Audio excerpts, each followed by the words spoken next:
Dikit klien-klien saya langsung bilang, "Pak, Bu, saya tidak punya satu kepentingan untuk membuat orang lain lebih baik.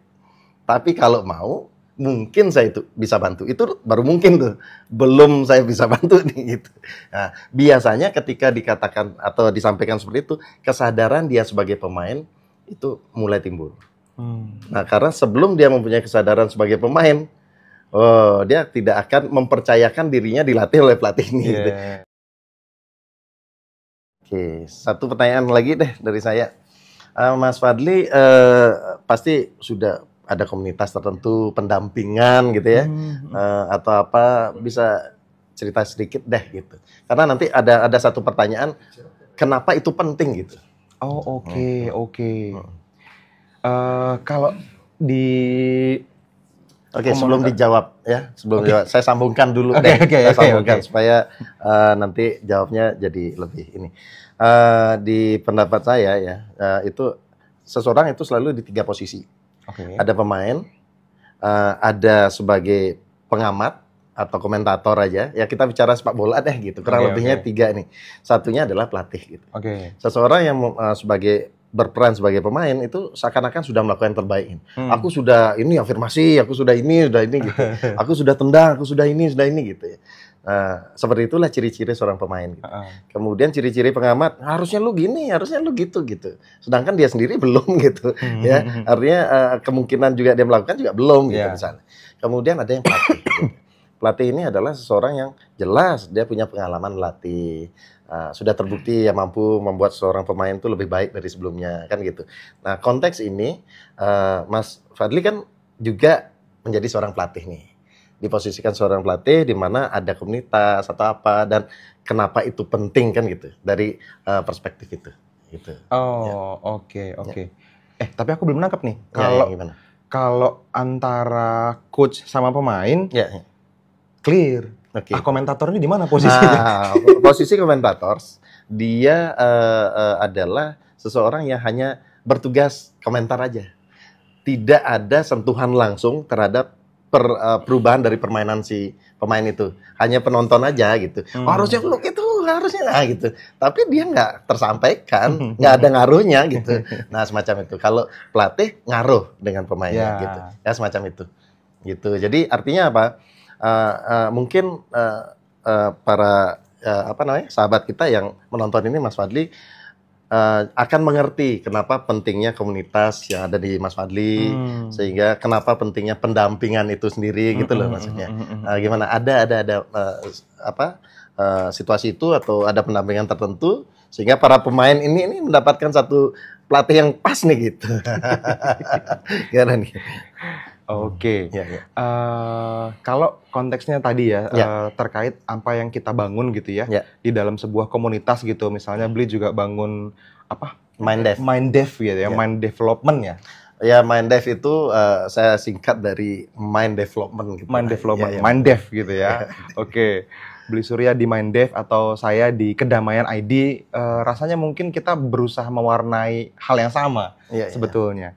Nah, kalau misalnya kita ngobrol tentang antara pelatih sama pemain dan komentator, mungkin dia yang nggak main juga, nggak ngerti juga gitu tekniknya, dan nggak tahu juga hubungannya apa, dan biasanya nggak ngaruh apa-apa juga gitu sama mereka keduanya. Karena di keseharian kita sering begitu juga. Yang tadi bahasanya Mas Hendra apa tuh? Pencuri mimpi. Oh, dia masuk di jajaran komentator. Jajaran komentator. Iya. Itu ya. Ya, kalau di Kedamaian ID itu teman-teman pemain, berarti gitu kan ya. Para pemain nih asik. Para pemain gitu ya. Itu ada beberapa tahapan gitu. Setiap bulan kita buat webinar gratis memang secara online yang hadir memang ribuan orang gitu ya. Di Zoom, di streaming YouTube gitu. Ini untuk memberikan pemahaman dulu mungkin secara global dan memberikan manfaat seluas-luasnya untuk masyarakat tentang bagaimana mereka bisa memahami kedua konsep yang tadi saya ceritain tuh, tentang bagaimana dari semua mental block yang dia punya balik ke nol, dari minus dia jadi netral, dari netral dia jadi positif, bahkan sangat positif dan mencapai hal besar dalam hidup. Gitu. Nah, selalu setiap bulan kita bahas tentang itu. Mungkin temanya ganti-ganti, berubah-berubah. Nah, itu yang kita lakukan secara gratis setiap bulan, teman-teman. Gitu. Di mana itu tadi? Itu di Di live webinar, live webinar gitu ya. Biasanya kita buat di Zoom, kita streaming live ke YouTube kalau Zoom-nya nggak muat, karena Zoom kan cuma 1000 ya. Habis itu mentok, habis itu kita share ke YouTube. Gitu. Nah, dari situ kita juga punya seminar juga, kita juga punya workshop juga, kita juga punya kelas video on demand juga, gitu. Nah, di setiap tahapan value ini, teman-teman perlu paham di mana kondisi kita sekarang. Karena perjalanan tiap orang kan beda-beda ya. Dan kita sering sebut perjalanan ini ternyata perjalanan kembali ke diri. Gitu. Dan ada yang udah mungkin lebih jauh jaraknya, ada yang baru mulai jaraknya. Nah, itu Kedamaian ID buat value leader yang berbeda-beda. Tergantung dari seberapa jauh teman-teman sudah menempuh perjalanan kembali ke diri itu tadi. Gitu. Makanya memang dari point of view coach mungkin ya kita berusaha untuk bisa memberikan peta perjalanan untuk semua level jarak tujuan. Gitu. Dari titik A ke titik B ada yang udah setengah jalan, ada yang baru seperempat, ada yang udah 3/4. Itu punya customized program buat mereka. Gitu. Nah, ini kalau di Mandev gimana nih? Yang mananya nih? Yang mananya nih? Terkait dengan yang mana nih, Mas Fadli? Yang mananya nih? Maksudnya? Sama pertanyaannya. Kalau tadi urutannya antara komentator seperti apa atau pemain dan coach itu seperti apa? Kalau komentator sih mungkin saya nggak terlalu banyak komentarin ya. Gitu, karena mostly of the time komentator ya nggak ngaruh terhadap apa yang terjadi terhadap pemain, karena pemain juga nggak dengar komentar komentator gitu biasanya. Tapi seringkali pemain tanpa sadar terekspos sama itu after pertandingan misalnya gitu kan, setelah berjuang ternyata dikatain kan gitu. Setelah berusaha ternyata kamu mah gitu kan, yang kayak gitu-gitu kan.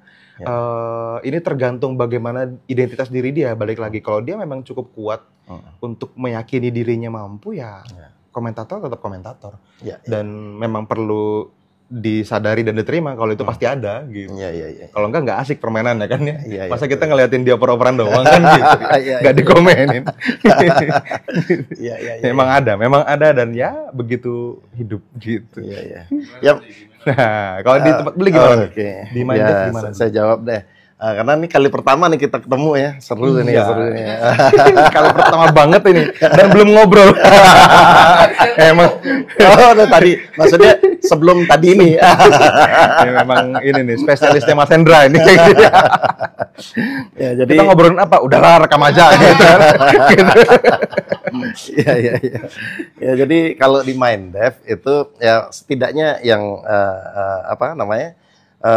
beberapa aktivitas yang tersering itu adalah satu itu sebagai personal coaching gitu. Personal coaching itu kaitannya dengan ya kalau izin dari dinas kesehatannya adalah hipnoterapi gitu. Jadi kaitannya seorang yang mempunyai fobia, trauma, masa lalu, karena di keyakinan kami adalah pikiran bawah sadar itu sangat dominan. Sangat dominan bagaimana seseorang itu bereaksi. Dalam dia bereaksi, kemudian dari reaksi itu akan menimbulkan efek-efek lain. Jadi trauma jadi kayak clinical hypnotherapy gitu Jadi memang ada terapis-terapisnya gitu ya dalam klinik gitu. Kebetulan masih gini, single factor nih. Oh, single factor. Iya. Jadi kalau terapi ya dengan saya. Siap. Oke, lanjut. Ya, jadi terkait dengan mental block, banyak sekali seorang itu mempunyai mental block tertentu. Contoh hal sederhana nih. Ketika seseorang itu datang dengan keluhan bahwa obesitas lah, gitu ya, obesitas.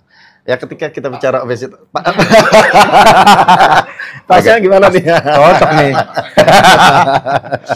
Jadi ketika kita bicara obesitas itu kan sederhananya, kita bicara sederhananya adalah bagaimana pemasukan dan pengeluaran.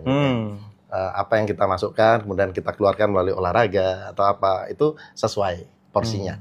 Nah, akan berbeda ketika atau ada hal yang perlu dipertanyakan ketika semua sudah dilakukan. Dietnya ketat, olahraganya oke, tapi kok turun-turun. Nah, itu kemungkinan besar adalah ada sesuatu di bawah sadarnya yang menarik hal itu, menghambat hal itu untuk terjadi. Betul.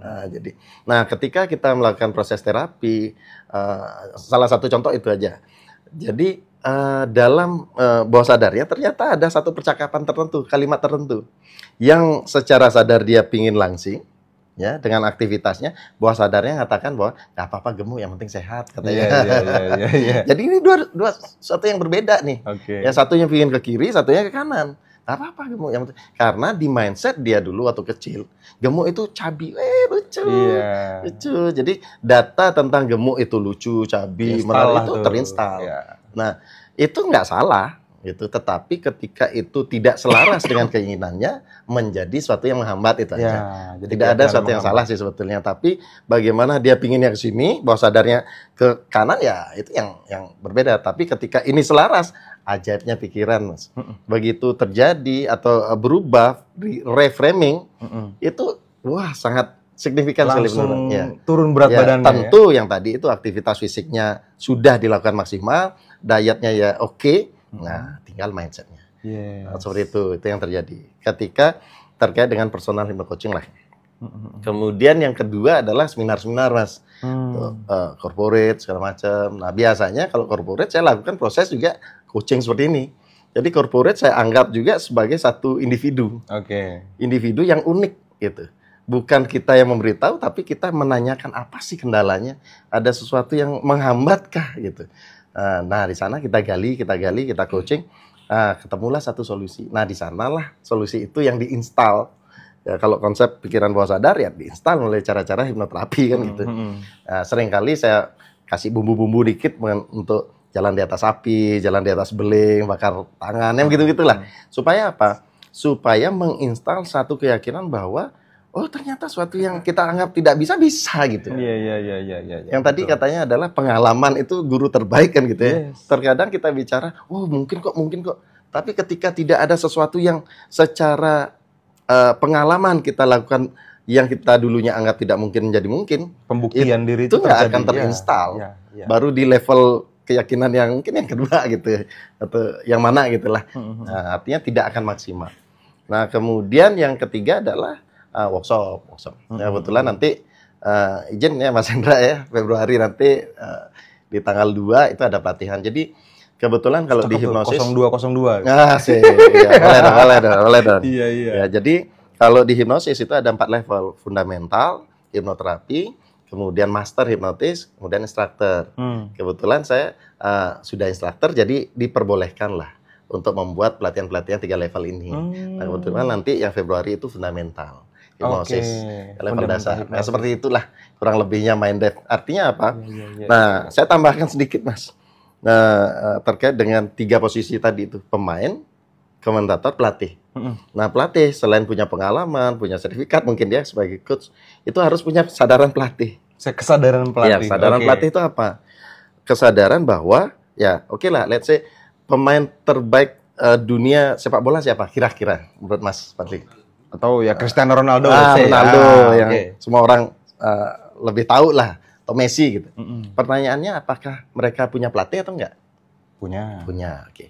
Pertanyaan berikutnya, apakah tendangan pelatih itu lebih baik dari Ronaldo atau Ronaldo yang lebih baik dari pelatih itu? Ronaldo lebih jago. Kalau ini lebih jago, ini jadi pemain terbaik dong. Nah, itulah kesadaran pelatih. Kesadaran pelatih tidak pernah merasa lebih baik dari pemain itu sendiri, Jadi vibrasi omongannya itu tidak ada menggurui karena dia kesadarannya sebagai pelatih, sehingga itu lebih diterima, biasanya begitu. Bahkan seringkali di awal gitu ya, ketika ada yang agak blocking dikit, klien-klien saya langsung bilang, Pak, Bu, saya tidak punya satu kepentingan untuk membuat orang lain lebih baik, tapi kalau mau mungkin saya itu bisa bantu. Itu baru mungkin tuh. Belum saya bisa bantu nih gitu. Nah, biasanya ketika dikatakan atau disampaikan seperti itu, kesadaran dia sebagai pemain itu mulai timbul. Nah, karena sebelum dia mempunyai kesadaran sebagai pemain, Oh, dia tidak akan mempercayakan dirinya dilatih oleh pelatih ini. Gitu. Tinggal kita berdebat aja gitu ya. Nggak dapat raportnya. Nggak dapat gitu, ya semacam itu. Jadi seperti itu, Mas. Yes. Pertanyaan terakhir nih, pertanyaan terakhir. Itu udah jalan berapa lama, Bli? Minddev itu sudah berjalan berapa ya? Kalau 2017 itu berapa ya? Baru 7 tahun sih. Oh, I see. Ya, baru 7 tahun. Oke. Belakangan ini apa kasus yang paling banyak secara personal? Aku jujur udah lama nggak one on one session lagi sama klien gitu ya. Kalau personally lebih dari 1.000 orang one on one sudah sama aku. Yang tercatat gitu ya. Entah nggak tahu kalau yang online ya berarti kan udah rame banget ya, bisa ratusan ribu orang. Gitu. Tapi mungkin kalau kita ngukur timeline-nya dari 2017 ke sini, banyakan beli kayaknya. Karena aku sangat aktif punya klinik terapi dulu di tahun 2000. Aku belajar hipnoterapi tahun 2007, 2008. 2009 mulai ambil clinical hipnoterapis. Habis itu klinik 2011, 2012 lah, sekitar itu. Nah, habis itu aku terekspos sama berbagai bisnis yang lain gitu. Nah, aku gunakan skillku untuk bisa mengoptimalkan kemampuan manusia di bidang apapun akhirnya. Jadi bukan hanya sekedar coaching untuk terapi doang gitu. Nah, sampai hari ini ada masih gitu. Kalau dihitung mungkin tahun ini doang aja ya paling 10 orang yang ketemuan on one gitu. Iya, seperti itu. Di situ. Iya. Nah, itu apa yang paling banyak belakangan? Oh, yang paling banyak belakangan terkait dengan ini kecemasan. Kecemasan yang paling banyak. Ternyata efek domino dari pandemi kemarin itu masih ada. I see. Ya, kecemasan itu nanti akan tersebar menjadi lebih banyak lagi anxiety, kecemasan anxiety, psikosomatik, kemudian bagaimana dia kecemasan membuat dia mental blocknya untuk kedepannya lebih baik, segala macam. Ya banyak lah. Ya, tapi didasari dari satu kecemasan tertentu gitu. Yes. Wah, mantap nih. Minddev. Ya. Terima kasih Mas Fadli. Nah, satu pertanyaan terakhir ya Mas. Boleh. Kita nih hampir jam berapa nih? Hampir jam 2 dini hari nih kita nih ya. Belum ya, hampir ya. Belum. Masih lanjut ini. Asik. Masih 6 sesi lagi kan? Besok lanjut gini soalnya kegiatan. Oke, Mas. Orang bilang bahwa dini hari ini, ya siapa tahu ada yang live ya Mas? Ya, oke. Siapa tahu ada yang nonton.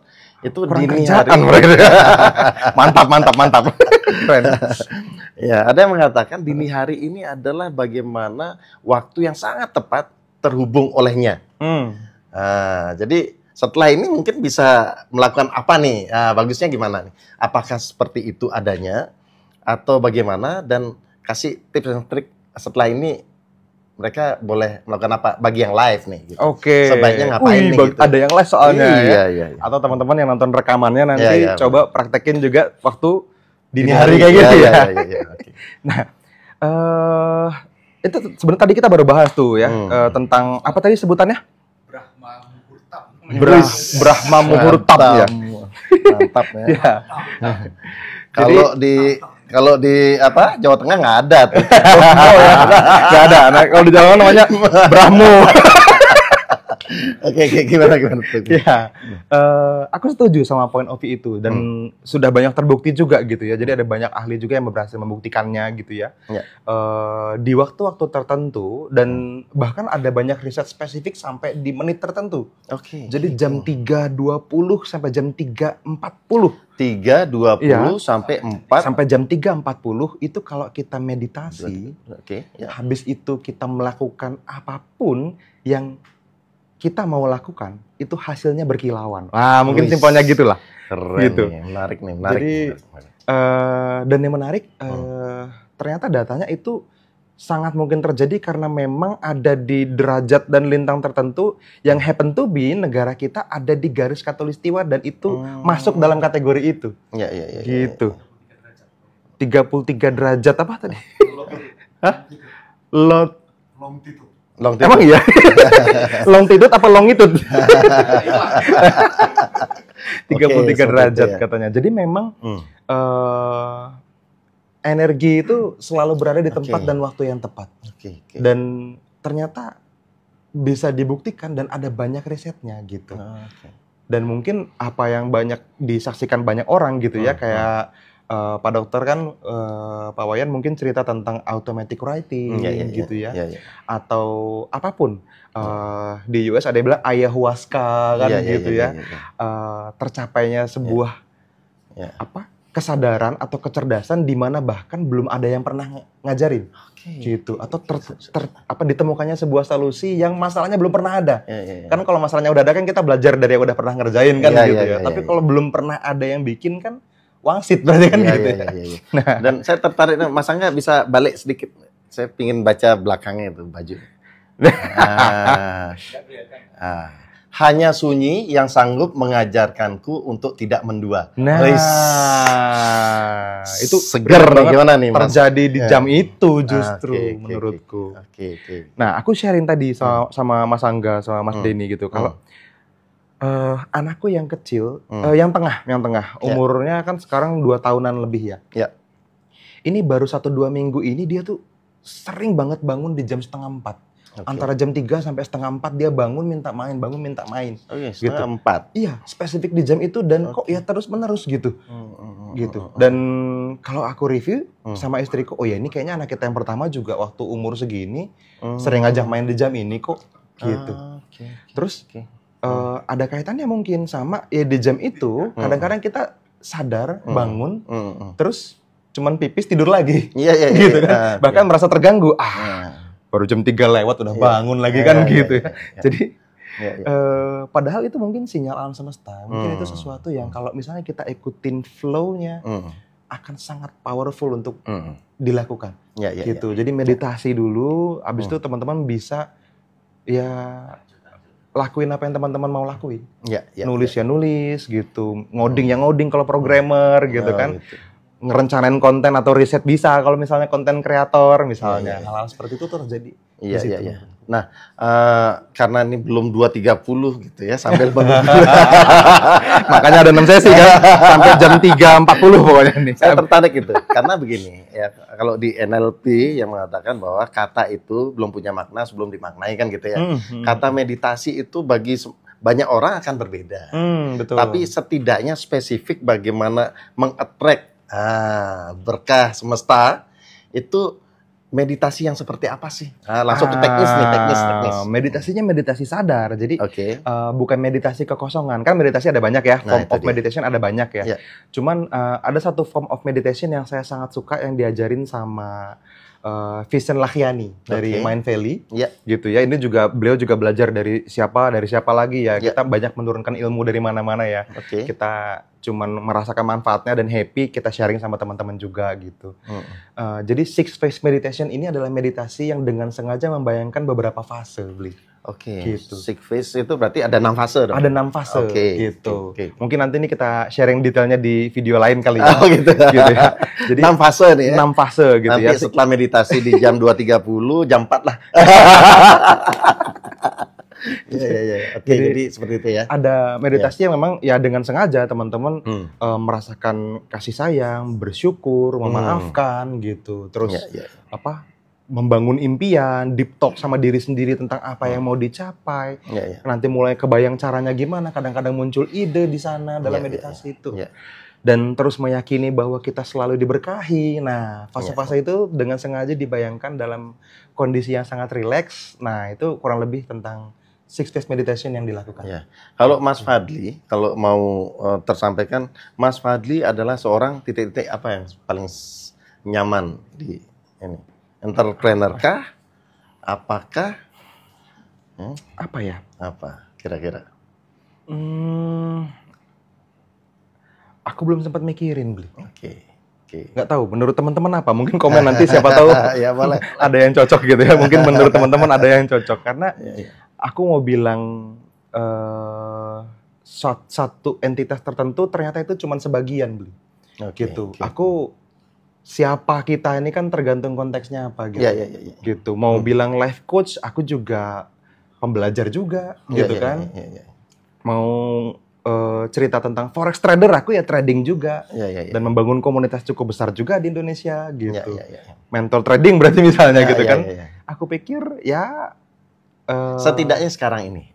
Yang paling apa ya? paling penuh schedule-nya deh gitu. Apa tuh? Kira-kira. Mentor trading ya, mentor trading. Kayaknya sih apa ya? Panggilan semesta itu kayak. Panggilan semesta ini kayaknya nih. Apa ya? Atau mungkin apa? Teman-teman yang di luar diriku ada nggak yang kebayang apa ya sebutannya? Karena begini, Mas Fadli, saya tanya itu karena ada fenomena di luar sana untuk mengakses namanya collective belief lah atau sebutannya itu atau apapun itu, mereka ganti nama yang sesuai dengan satu vibrasi tertentu yang mereka yakini, ganti nama lah, ganti apa gitu. Seberapa pemahaman Mas Fadli, menurut Mas Fadli, kita nggak bicara benar salah lah gitu ya. Menurut Mas Fadli seperti apa itu kaitannya dengan penciptaan dalam diri lah gitu. Oh iya betul. Sangat berkaitan menurutku. Tapi kan gini, nama itu ketika definisinya sesuai dengan keyakinan yang memberdayakan baru cocok. Baru mewujud menjadi sesuatu yang baik buat diri kita. Gitu. Nah, kenapa aku belum kepikiran? Karena apa yang aku lihat terhadap diriku hari ini itu aku nggak tahu sebutannya apa. Dalam bahasa kita, at least mungkin begitu. Gitu. Tapi di dalam value itu aku tahu persis ada identitas diri yang di dalamnya itu saya Fadli, saya adalah orang yang itu jelas gitu. Yang sehat, bijaksana, yang jelas gitu. Yang cerdas, yang sehat, gitu, yang kaya. Nah, yang rajin belajar, yang disiplin dan seterusnya. Dan itu semua jadi sesuatu yang kalau kita sebut sebagai apa, nah itu saya belum nemu namanya apa. Gitu. Mungkin 230 ini meditasi untuk menemukan nama. Kalau beli apa? Saya lebih, kalau sana tanya ya sekarang ini lebih nyaman menyatakan diri praktisi mind development gitu. Praktisi mind development. Lebih nyaman di sana sebagai praktisi lah gitu. Terkait dengan bagaimana pikiran bekerja, pertumbuhan jiwa dan sebagainya. Wah, terima kasih nih Mas Fadli. Terima kasih, kali pertama ketemu udah ngobrolnya. Saya dapat ilmunya banyak. Makasih so much, Mas Hendra. Rahayu.